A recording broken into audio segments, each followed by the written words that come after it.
The next story here, he's been a household name, former rugby and league star Inga Tuigamala. But over the last 6 months, he's been facing a really personal journey in losing weight. Yes, last week he shared the factors that contributed to his weight loss. And in part 2, we're going to look at the lifestyle changes he's made and the family support he couldn't do without. Here's Transforming Inga.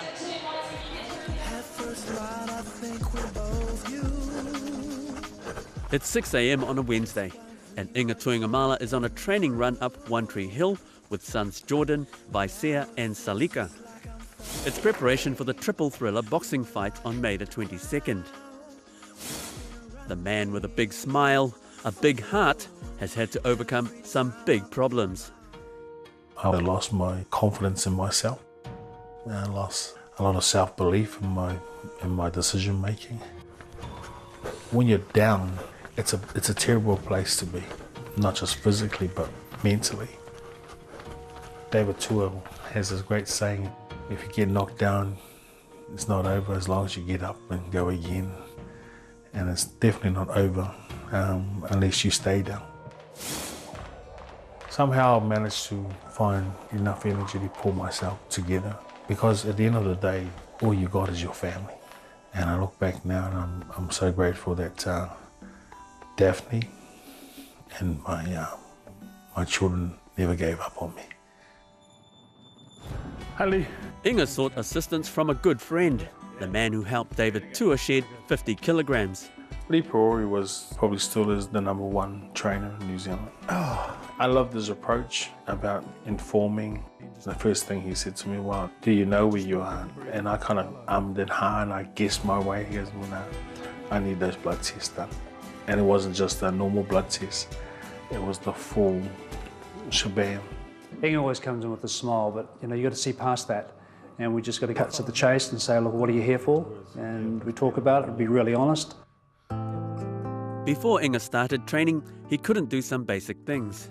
He would chuck on his shoes and he would ask us to tie his shoelaces up. It was hard for him to see his children having to tie up a shoelace because he couldn't tie it himself. It was hard for him to just do normal things, like he couldn't get off the couch, things like that. Even moving the kettlebell was a tough ask. A couple of weeks later, and he's lost enough weight to manage the task. The biggest shift that I found so far is my emotions, my mental shift in terms of just saying, okay, understanding the process, how it works.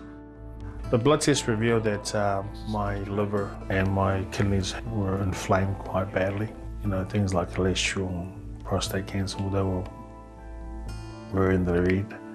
He was able to put together a plan for me, and part of that plan was to go off eating meat.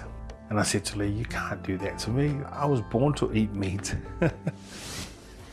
On Inga's weekly plan is a trip to the Avondale markets with Daphne. I've got to get up in the morning, go to the Sunday market. How are you this morning? You're tired? Buy all my fresh vegetables for the week, not only for me, but for my children. And the family are benefiting. Oh, I feel great. I've just got under 120 kgs and I haven't been that light since I was in high school. Dad's obviously the head of the house and whatever he does, we kind of follow suit. When he made a decision to start getting his health in order, the rest of us decided to follow. It's a morning run like this that's a good reminder. Well, mate, the first time I ran up here, I'll tell you, the boys had to push me up. I was just a total embarrassment to try and get my legs up here. I was breathing heavily. I'm still breathing heavily. But we love coming up here. There's something about this One Tree Hill. It's a real sense of achievement, especially when you're carrying my kind of weight. This is exactly where my trainer said, it's great to be living rather than just being alive. And every climb up that hill improves his quality of life.